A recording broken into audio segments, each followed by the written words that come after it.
Добро вечер. Започнуваме со урбаните вести. Следната година фокусот на владата ќе биде во инвестициите во здравството. Ќе се урне старата гинекологија и на нејзино место и просторот околу неа. Ќе започне изградбата на клиничкиот центар. Покрај тоа ќе се гради 5 центарот и болницата во Козле. Ќе се градат и 2 нови болници во Штип и Кичево. Финансиската конструкција е заокружена. Тендерот ќе се распише следниот месец. Со оваа информација ги започнуваме денешните урбани вести, а во продолжение погледнете што останато ќе видите во нив.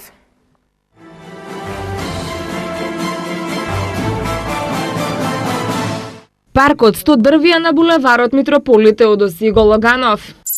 Пуштена во потреба нова спортска сала Гоце Делчев во Горно Лисиче. Македонски шуми се доопремува за поефикасно справување со пожарите.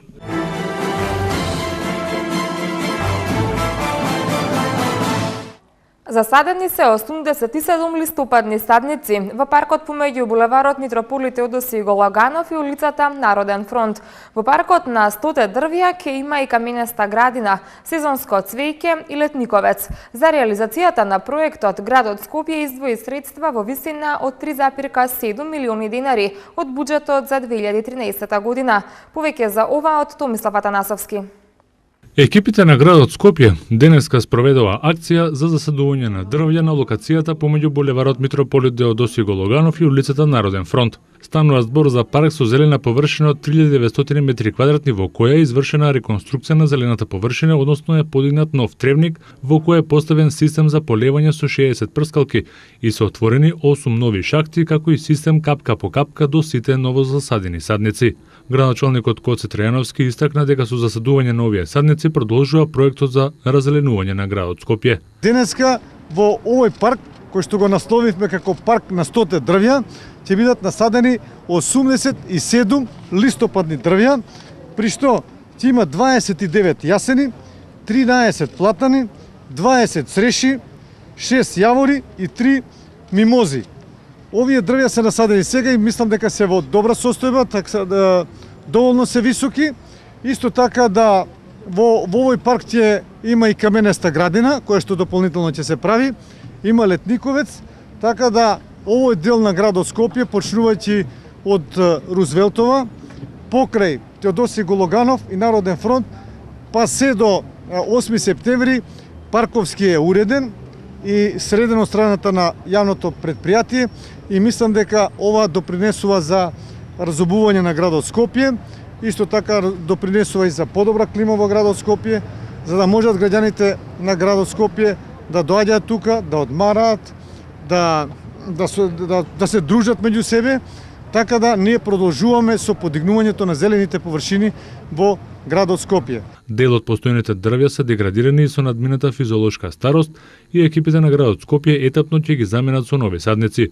Во паркот на 100 дрвја ќе има и каменеста градина, сезонско цвеќе и летниковец. На терен работат екипите на Паркови зеленило, а градот Скопје за реализација на овој проект од својот буџет за 2013 година издвои средства во висина од 3,7 милиони денари.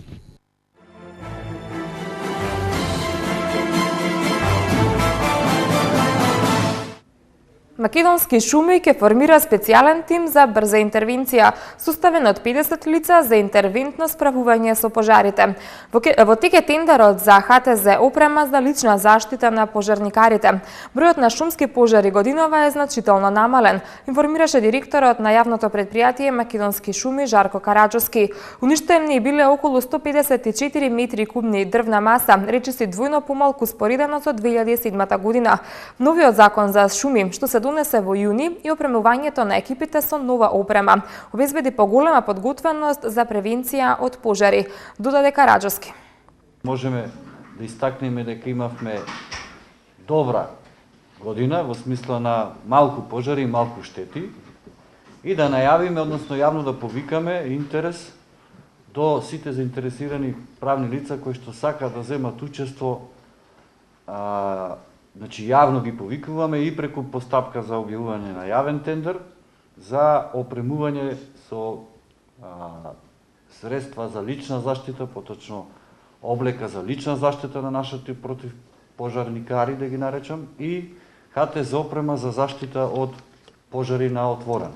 Значи, оваа година имавме вкупно 154 шумски пожари, имавме вкупно 14.182 метри кубни дрвна маса штета.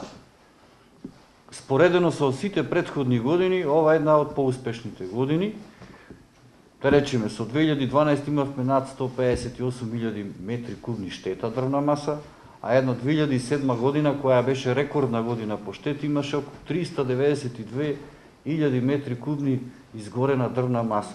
Беа набавени 20 теренски возила, беа набавени 6 булдожери, потоа беа набавен специализиран алат за гасење на шумски пожари, 215 напртњачи за гашење на пожари, кои што имаат капацитетот од 25 литри, и сето тоа челични метли и така натаму, сето тоа придонесуваше и начинот на организација во Македонски шуми, но и новиот закон за шуми кој што стапи на сила во јуни ова година, сето тоа придонесе да имаме значително помалку број на пожари. За наредната година планираме да набавиме поголема опрема, специјална опрема за пожарната служба, која ќе ја формираме како една единица за брза интервенција, која ќе има прилика околу 50 такви луѓе, кои што ќе носат специјална униформа, специјална заштита од азбест и слично, која што е незапалива. Опремата ќе се состои од комбинезони, чизми, шлем кацига и подкапа исто така. Најсовремените материјали кои се согласно ЕУ стандардите. Се надеваме со ова опрема дека значително ќе допринесеме за поефикасна работа на нашите пожарникари. Основното училиште Гоце Делчев во населбата Горно Лисиче.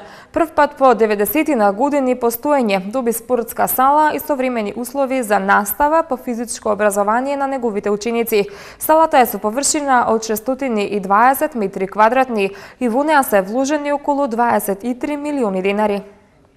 Учениците од основното училиште Гоце Делчев во населеното место Горно Лисиче од денеска часовите по физичко воспитување ќе ги одржуваат во спортска сала, опремена со реквизити за разновидни спортови, како ракомет, мал фудбал, кошарка, гимнастика и пинг-понг. Салата е со површина од 620 метри квадратни и во неа се вложени околу 23 милиони денари, обезбедени од државниот буџет и од Банката за развој при Советот на Европа. Изградбата на спортската сала е дел од проектот на владата за изградба на 145 училишни спортски сали низ Македонија. На пуштањето на објектот во употреба, премиерот Никола Груевски рече дека генерации ученици во тоа училиште часовите по физичко ги имале надвор и во несоодветни услови. Нема повеќе импровизација. Сега учениците и наставниците имаат модерна спортска сала, истакна Груевски. Посакувам што повеќе да се градат млади спортски таленти, со надеж дека еден ден некој ученик овде ќе израсне во врвен спортист, кој ќе ги брани боите на македонската репрезентација, додаде Груевски и најави дека во ова училиште ќе следува реконструкција на покривот и на санитарните јазли. Салата на задоволство на децата, наставниците, родителите веќе е пуштена во употреба и може да се користи. Училиштето долги години немало ваква спортска сала, работеле во импровизирани услови, што ќе значи дека тоа сега веќе е надминато и на радост на децата и на наставниците и на родителите се разбира, од сега ќе можат во едни вистински добри услови да ги градат своите физички развивања, спортување, рекреација и се разбира салата ја предаваме во надлежност на општината и на училиштето, да тие понатаму со неа менаџираат, раководат и се разбира да ја одржуваат. Спортска сала е планирано да се гради и во училиштето во Долно Лисиче, а реконструкции ќе има во основните училишта Димитар Македонски, Лазо Ангеловски и Љубен Лапе. Министерот за образование и наука Спиро Ристовски истакна дека проектот за изградба на 145 сали ќе продолжи во општините низ Македонија, имајќи ја предвид улогата на спортот во образовниот процес. Обезбедувањето инфраструктура е само предуслов за искористување на бенефитите кои тој ги нуди, рече Ристовски.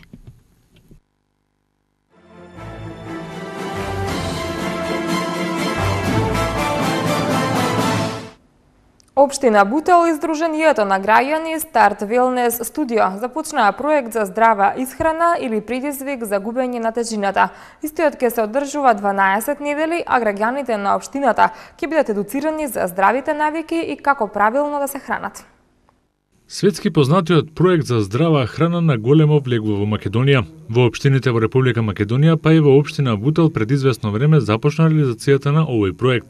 Секој четврток, граѓаните на општина Бутел ќе бидат едуцирани за здравите навики, како правилно да се хранат и како да го искористат предизвикот за губење на тежината. 12 недели ќе се одржува овој проект, каде што ќе можат граѓаните да слушнат и да видат нешто повеќе околу здравите навики, да ги потсетиме за тоа како би требало да се хранат, за да имаат подобар и поактивен начин на живот. Веќе ова е трета сезона како што се одржува овој проект. Во центар веќе имаме направено една школа, пробучнува уште една школа таму, во Бутел 1 исто, Ѓорче Петров, населба Драчево, а исто така и низ Македонија во општините, како што се Прилеп, Куманово, Охрид, Битола и слично.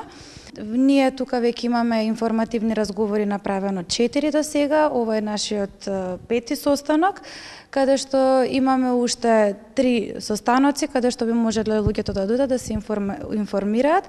Во општина Бутел секој четврток од 18 часот ќе бидеме тука за да ги запознаеме граѓаните со што можат, што ќе ги чека и што ќе можат да слушнат од нас. Неурамнотежената исхрана е причина за низа болести кај човекот, недоволно внесување на витамини, протеини, минерали, растителни влакна, вода и омега-3 супстанции. Еве неколку причини зошто и вие да учествувате во овој проект. За подобрување на целокупната здравствена состојба, за да се чувствувате самоуверено и да изгледате поубаво. За подобрување на целокупната здравствена состојба, за да се чувствувате самоуверено и да изгледате убаво, и за подобрување на квалитетот на животот. Вежбањето и физичката активност се од особена важност за регулирање на тежината, а од исхраната треба многу да се внимава на внесувањето на заситени масноти и трансмасни киселини, како и шеќер и сол, а повеќе внес на овошје и зеленчук. Проектот веќе трета година се реализира во Македонија, а во Скопје веќе е застапен во повеќе општини: Ѓорче Петров, Киселавода, Бутел и Центар. Основното училиште Кочорацин во населеното место Огњанци конечно доби безбедносна ограда. Откако долги години основното училиште Кочорацин во населеното место Огњанци беше оградено со импровизирана ограда, општината Петровец донесе одлука од својот буџет да издвои средства за изградба на нова ограда. Оградата е во должина од 220 метри, а висока е 1,5 метри. Градежните активности се одвиваат веќе 3 недели, а на терен работат екипите од компанијата Симиќ градба. Краткиот прилог за оградата во училиштето Кочорацин во населеното место Огњанци е само една најава за мојот гостин во Урбаните вести. Ви ќе претпоставувате со мене денеска во Урбаните вести градоначалникот на општина Петровец, господинот Борче Мителски. Добар ден и добро ни дојдовте во Урбаните вести. Добар ден и добро најдов. Она што на самиот почеток јас би сакала да го нагласиме и да го започнеме разговорот токму со оваа информација е тоа што вие во општината Петровец навистина големо значење им придавате на учениците, на најмладите, на образовниот процес. Не само оваа ограда која што се спомна денеска, многу активности се поврзани токму со образовниот процес, а еден од овие активности е утрешниот настан кој што ќе оставам вие да го најавите. Утре за општина Петровец е свечен ден, може да се каже слободно, бидејќи имаме свечено пуштање на спортска сала со 400 седишта, 1200 метри квадратни внатре, значи ќе може да се игра мал фудбал, ракомет, одбојка, кошарка, значи повеќе наменски. Ке имаме, значи, ќе дојде представител на владата Република Македонија, министерот за образование и наука, ке имаме и други гости од што ни се поканети и голем број на жители од општина Петровец ќе присуствуваат на утрешниот настан. Така, се чувствуваше ли досега потребата и недостатокот од вакви спортски сали? Дали сметате дека изградбата на овие спортски сали ќе допринесе за развој токму на спортските таленти?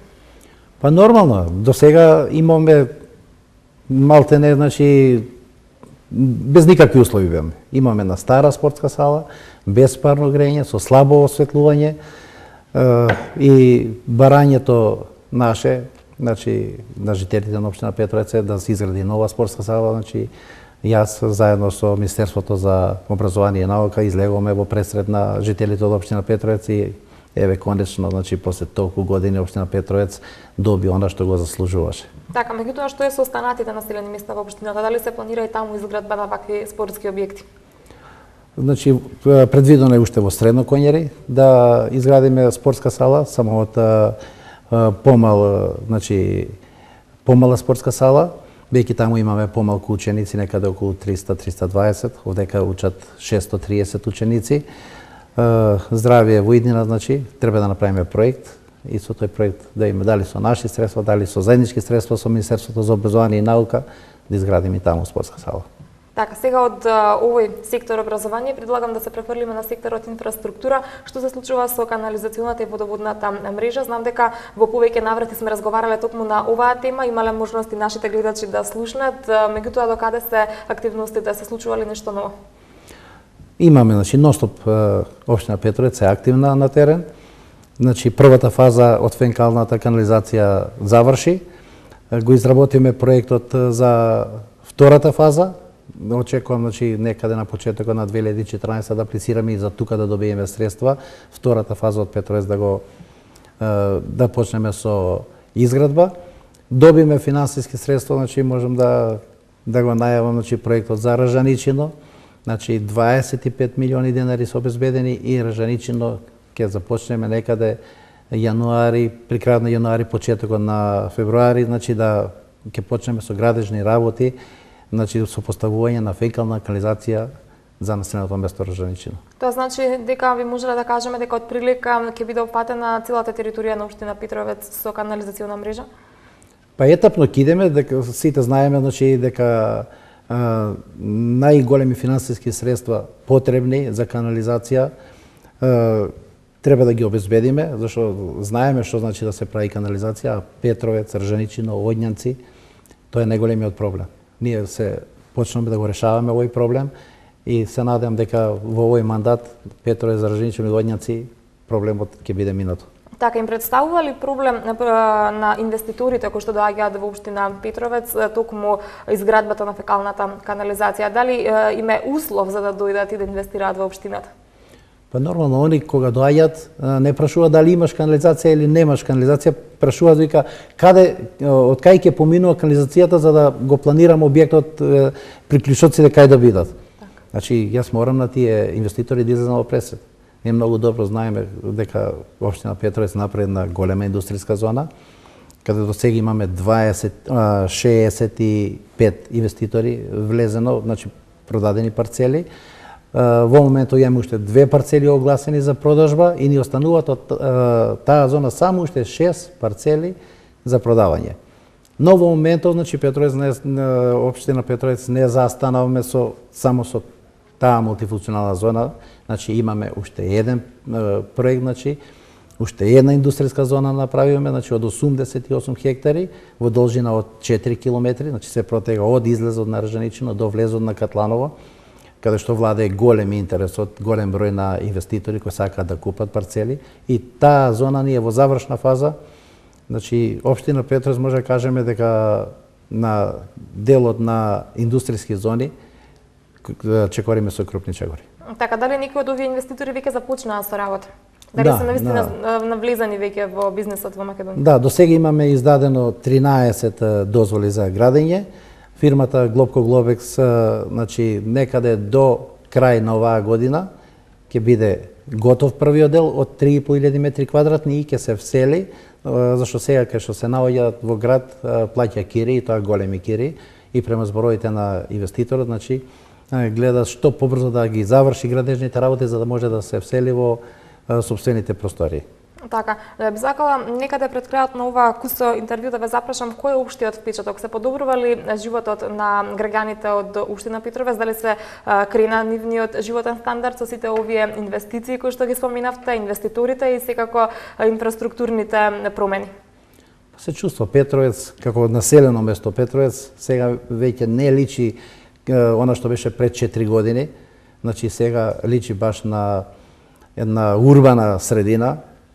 Во ноќните попладневните часови, значи во центарот на Петровец има во просек од 200 до 300 луѓе, бидејќи таму направив еден центар игралиште за мал фудбал, детски забавен парк, игралиште за баскет, плоштад.